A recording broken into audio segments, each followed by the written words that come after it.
দিনটা ছিল 28শে এপ্রিল। তাপমাত্রা ছিল 42 ডিগ্রি। বাইরে লু বইছিল, চোখ মুখ জ্বলে যাচ্ছিল। তো আমার ব্রাইডের বাড়ি ছিল আমার লোকালেই, তাই আমি রিক্সা করে বেরিয়ে পড়লাম। তো আমাদের মেকআপ আর্টিস্টদের জীবন কিন্তু অত সহজ নয়, খুব কঠিন জীবন আমাদের। অনেক স্ট্রাগল করতে হয়।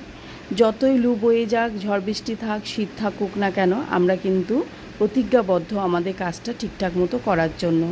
তো আমরা ব্রাইডের বাড়ি পৌঁছেও গেলাম।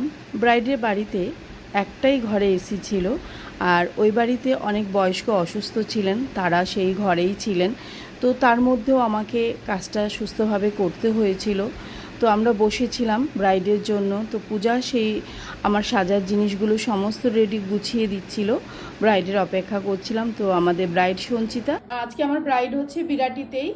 তো সঞ্চিতার থেকে আমরা আজকে জেনে নেব যে ও আজকে কিরকম লুক চাইছে। তো সঞ্চিতা, বলো তোমার আজকে তোমার স্পেশাল দিনে তুমি কিরকম লুক চাও?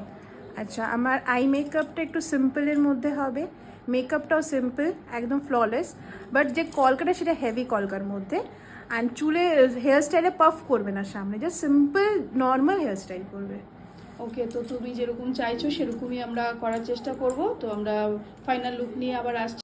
স্কিনটাকে হাইড্রেট করার জন্য কিছু আইস নিয়ে টিস্যুতে আমি 10 মিনিটস ধরে অ্যাপ্লাই করেছি।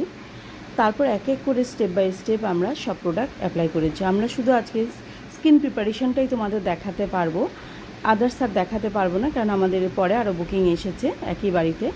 তো দেখছো আমি প্রথমে টোনার করে নিয়েছি, তারপর ম্যাকেজ মেয়ার ম্যাজিক ড্রপ দেব, ভালো করে অ্যাপ্লাই করে নেব। মিনিমাম একটু টাইম আমরা মাঝখানে রাখবো।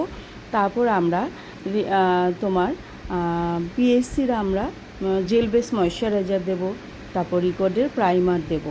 তো আমি যখন আমার ব্রাইডের কারেক্ট করে তারপর আমি কনসিলার করলাম, তখন দেখতে পাচ্ছি যে অনেক ফেস হেয়ার অনেক ফুটে উঠেছে। তখন ব্রাইডকে বললাম, ফেসিয়াল যখন পার্লার থেকে করেছো কেন হেয়ার রিমুভ করোনি? তখন বলল যে পার্লার থেকে ওরা করে দেয়নি, আমি বলেছিলাম। তারা বলল কোনো সমস্যা হবে না। পার্লারে এই কাজটা যে কেন করে, একটা ব্রাইডের স্পেশাল দিন, তো তাকে হেয়ার রিমুভ করা উচিত, নাহলে মেকআপের খুব প্রবলেম হয়। তো আমরা একটুখানি ওয়াটার টেস্ট করে নিয়ে দেখব এবং এক্সট্রা প্রোডাক্টগুলো আমরা তুলে দেব। তাতে কি হবে, আমাদের মেকআপটা খুব লং লাস্টিং হবে এবং সুয়েট প্রুফ হবে, তাতে মেকআপ নষ্ট হবে না। তো আমার ব্রাইড বলেছিল হেভি কলকা করবে, তো ব্রাইডের ইচ্ছে মতো করেছি, তার খুব পছন্দ হয়েছিল। তো ব্রাইডের লুকটা কেমন হয়েছে তোমরা একটু জানাবে, একটু লাইক কমেন্টস করবে। এবং তোমরা যদি তোমাদের স্পেশাল দিনে আমার কাছে সাজতে চাও, তো আমাকে অবশ্যই বুকিং করবে। এবং আমার জুন মাসে আমার 3টে ব্যাচ শুরু হবে, কলকা, অ্যাডভান্স হেয়ার আর হচ্ছে ব্রাইডাল কোর্স। তোমরা যদি আমার কাছে অ্যাডমিশন নাও, তো অবশ্যই যোগাযোগ করবে। আর আমার ভিডিওটা কেমন লাগলো একটু লাইক কমেন্টস করবে।